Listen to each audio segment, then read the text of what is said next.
Hey now, how is everybody doing? Welcome to Red Alert Diaries with Tanya E. Hood. I am Tanya E. Hood, a wife, a mother, and an entrepreneur. As an entrepreneur, it simply means I've worn a lot of different hats in my life that have helped me develop a full range of strategies and actionable steps that I've used to help my clients make a strategic impact, both personally and professionally, to have better than what life has been given them. Red Alert Diaries is based on the life lessons from my premier book, Red Alert. Is He the One? The pocket guide defining the love of your life. And if you read my book, you already know that I got married at 21. And after 11 years of marriage, I found myself going through a divorce, having to raise my two sons alone.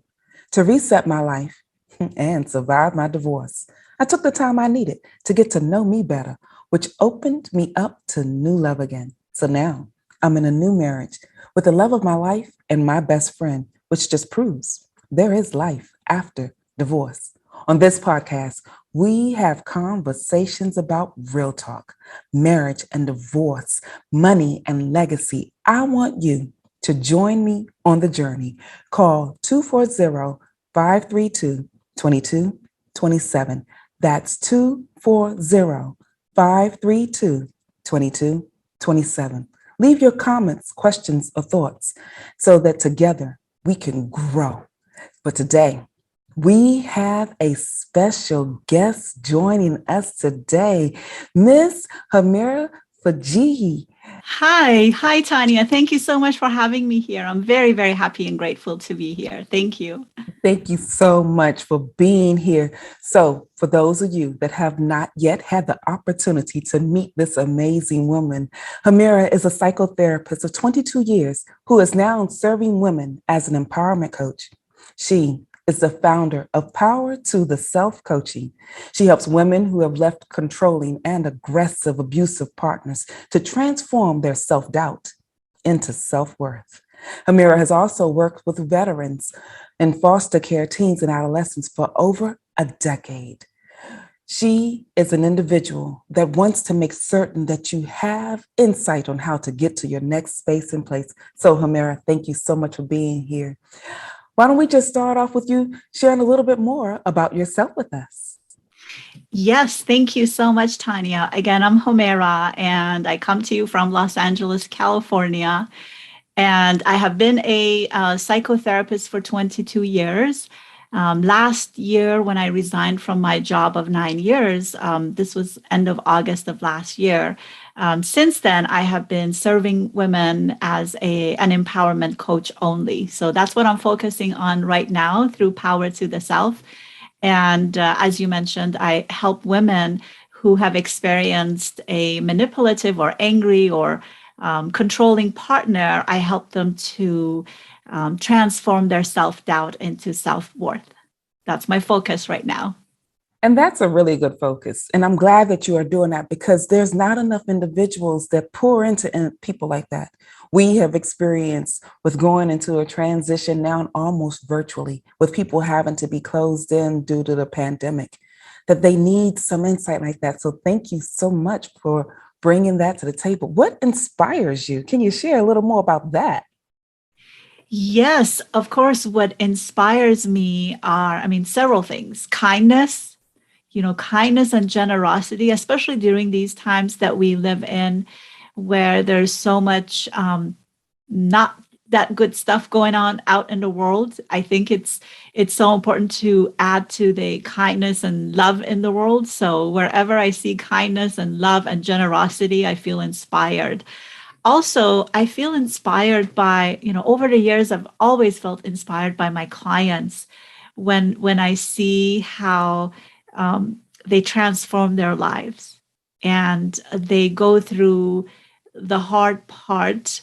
Of course, it's not easy, but with the faith in the self, as well as if they have spiritual beliefs and with the tools that they learn, combination of all of that, they transform their lives. That's always an inspiration to me, and it's always nice to be a part of that journey.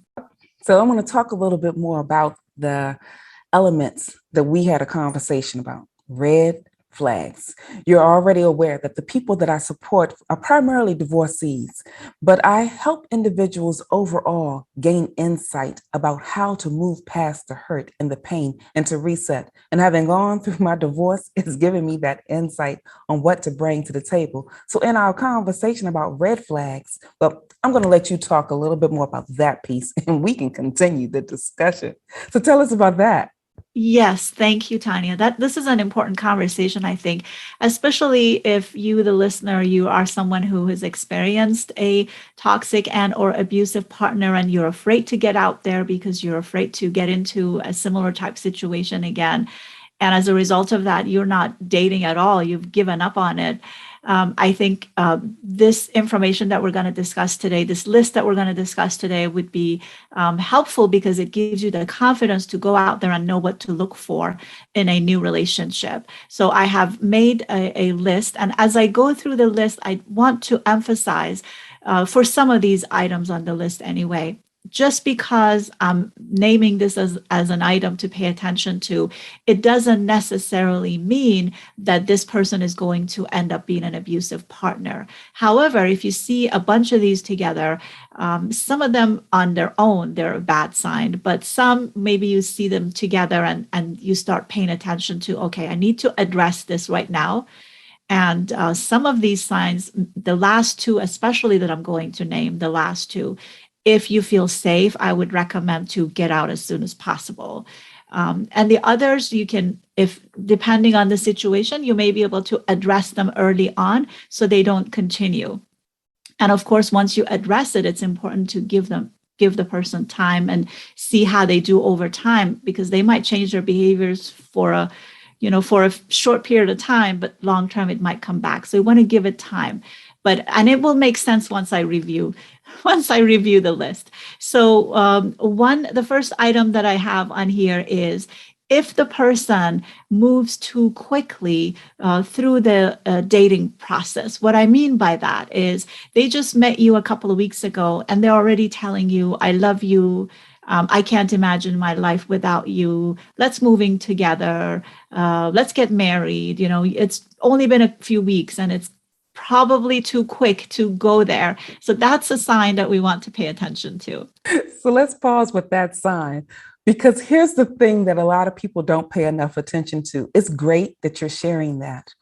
But when we get those beautiful butterflies in our tummy with that brand new relationship, coming out of the hills of a toxic relationship and entering into a place where someone makes you feel good, someone's enjoying the things that you like, having those moments, you don't often see that as moving too fast because you've been stuck in a relationship that has been abusive and toxic for so long. You miss that. Let's back up a little bit and give people a little bit of insight about where they should truly pay attention to. It's good that you said it, but how do they start saying, well, this is good, or are we drifting? What does that part look like? Yes. So I want to add, you make a really good point, and I want to add to that it is flattering. If we have come out of a not so good dating situation, and then we hear these types of comments, it can be very flattering. And also, if we have experienced abuse in our childhood home and we haven't received a lot of love and attention, this again is very satisfying, and we're drawn to that. So yes, but we do need to pay attention to it. So one thing that we could do is we can let them know, I would like to slow down a little bit. We're just acknowledging it. We're moving too fast. I would like us to maybe pause a little bit, maybe limit our contacts, maybe pay attention to how close we are getting to each other this early on, and then pay attention if they're respectful to your request.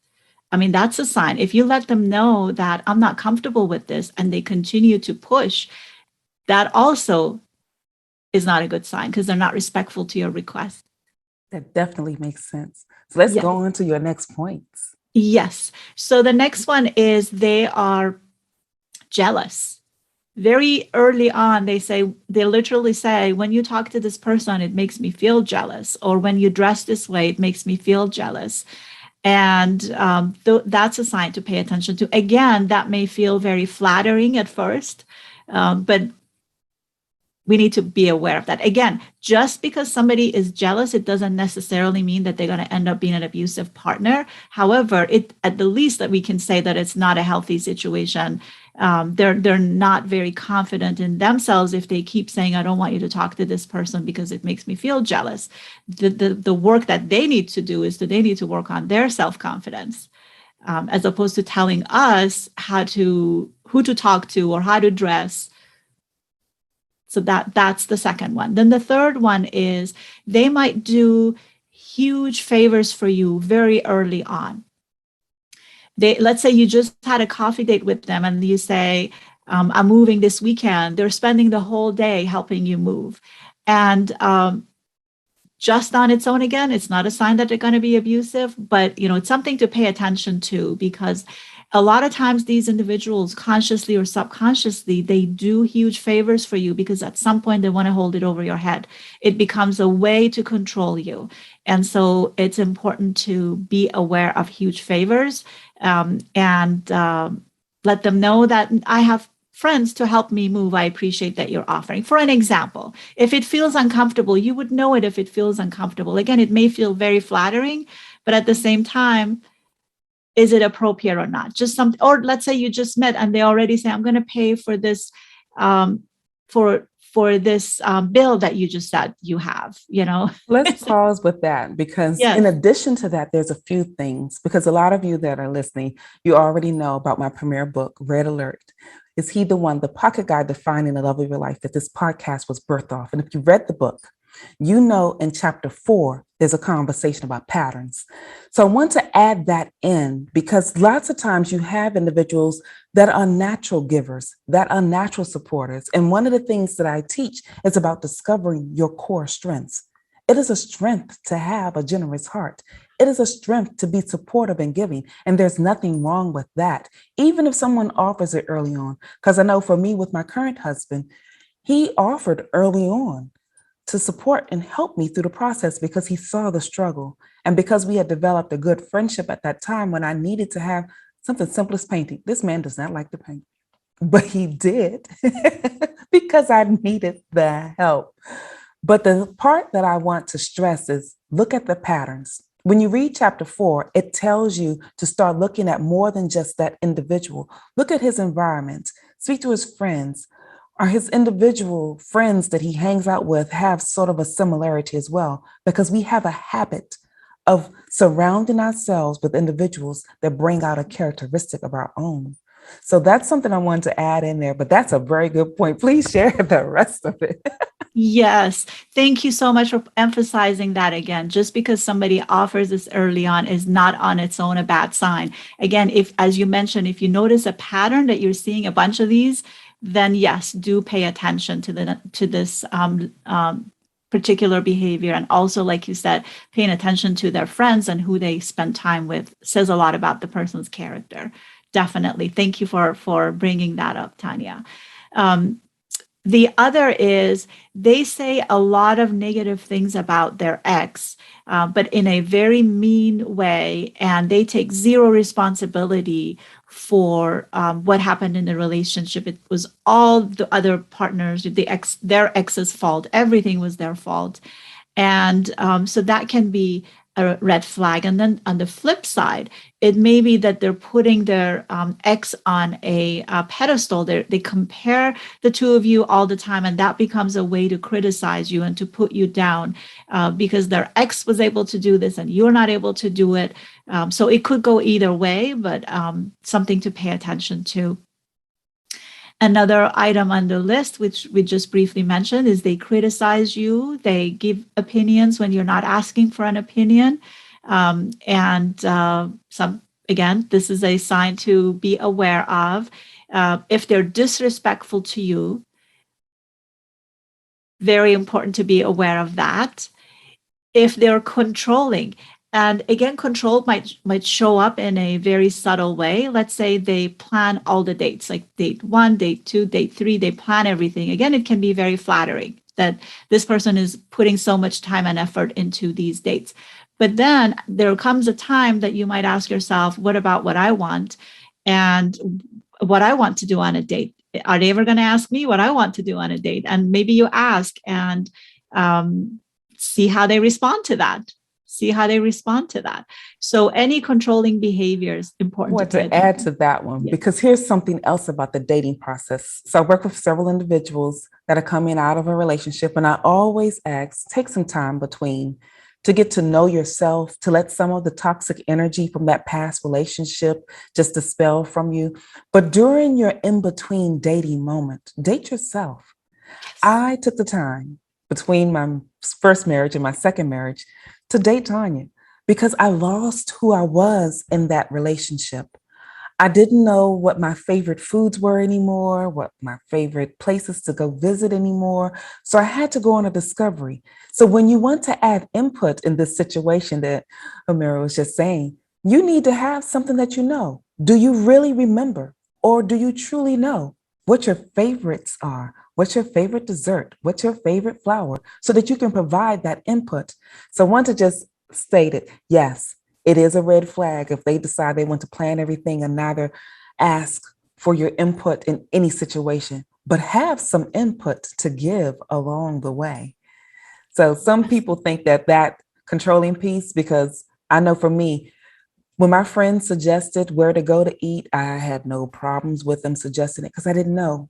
It was too much to think what to do next, where to go next. I was struggling. So that may be a place that someone's in and they don't see that part initially as controlling. But if you take the space, give yourself some time in between, knowing what you like, knowing what you would like to have, that can be great for the input. So I just wanted to add that in because I have to share that Excellent point. information. Yes, that's an excellent point. I myself took 2 years off of dating one time in Okay. my 2 whole years, not even a coffee date, because I just needed that break to just be by myself and That was figure out. good. Yes, it was very good. It led to a wonderful relationship now with my See, husband. So it's all that's how good. the lasting relationships happen because Yes. now in my new marriage, I know I keep saying new marriage, we have been married for 11 years. But the thing that I love about it is that we still have new elements because my husband and I still find new things about each other as we continue to share. Now, granted, he knows a lot about me, but as we grow, we seasoned. Some of our Yes. changes may take place, be a Mhm. little bit different than they were when we first met each other, so we can continue to grow. So for me, it's always a new relationship because I'm still doing fun things with him. And we discover new activities together. So the Mhm. dating thing that I was sharing earlier that I did, that I was single, I think it was about almost 4 years, 3 or 4 years. I think it was closer to four Yeah. years because I was struggling with just to figure me out. Mhm. But because now I know who I am, what I like, my husband and I take the moments to discover new adventures. And we take the time, what first can both of us experience together? Yes. That's a way that you can enhance your life after divorce as Exactly. well. Yes. So let me pause because Yes. you've got a few more that you have to share before we start Sure. wrapping this up.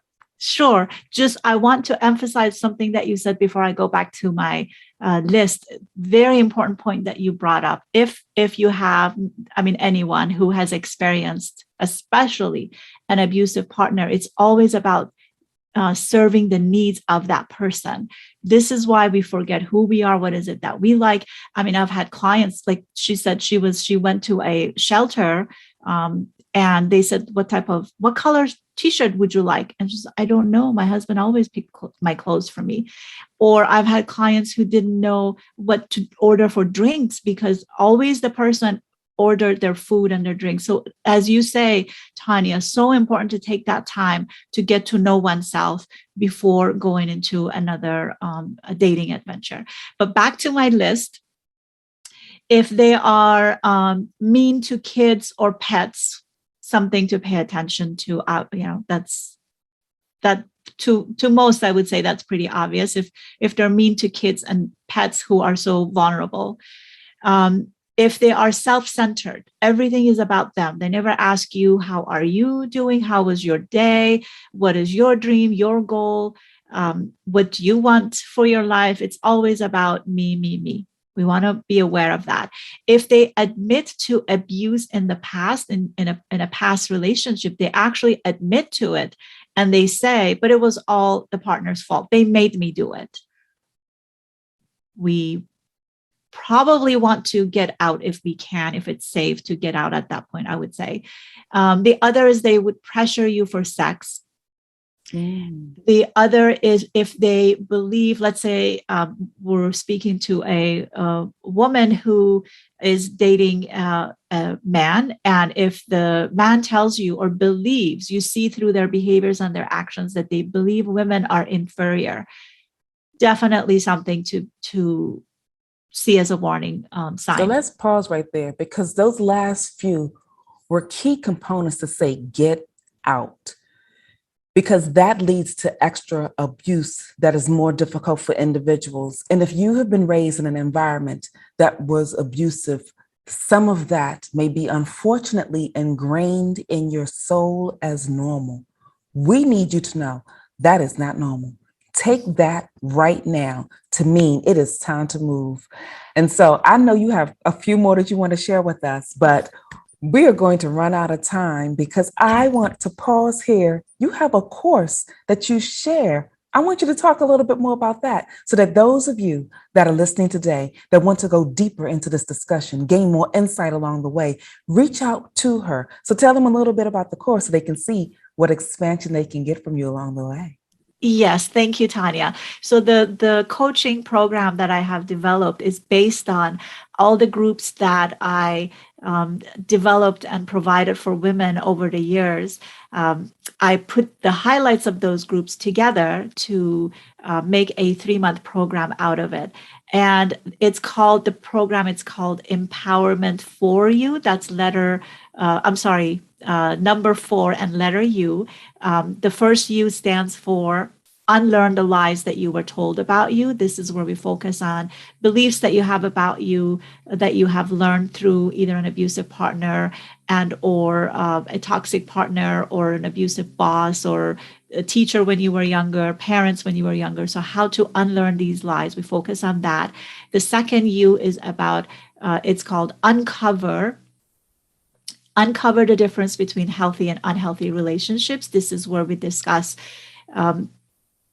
what are healthy boundaries versus unhealthy boundaries? What are our rights in a relationship? The third module is called Untie Yourself from Shame and Move Towards Self-Compassion, because at any moment we're either in shame or we're in self-compassion. We cannot be in both at the same time. And shame is called master emotion because it keeps us stuck. It really affects all aspects of our lives. And it's really important to understand shame and understand where it comes from and how we defend against it in ways that are not helpful at all. And that's the third module. The fourth module is upgrade your vision for your future, where you would identify your vision for your future. And then we have exercises that would help you to match your thoughts, your feelings, your behaviors to that vision so that you can move forward toward that. And that's the 3-month program that I offer. And I also offer live Facebook sessions in between to check in with you every week. That is so much information. So everyone, you've heard that. We need you to go to her website to get that information, Power to Thyself. I'll put that information in so that you guys can get the chance to see it in the link below. So with that, thank you so much, Homeyra. You have a special gift that you want to also give to this audience. Can you tell us about that? Yes, thank you. I do offer a free live masterclass 2 to 3 times a month. Please go to my website, powertotheself.com. I announce this website every week or so. It is called How to Say No Without Guilt. And you would find it helpful if you've come from a relationship where you were not able to say no and you got in trouble if you said no and you feel guilty if you say no. We address all of that in that free masterclass. Come join us. Thank you, thank you, thank you. So, one final element because we are wrapping this up. I'm hoping that all of you have learned and gained so much value from this.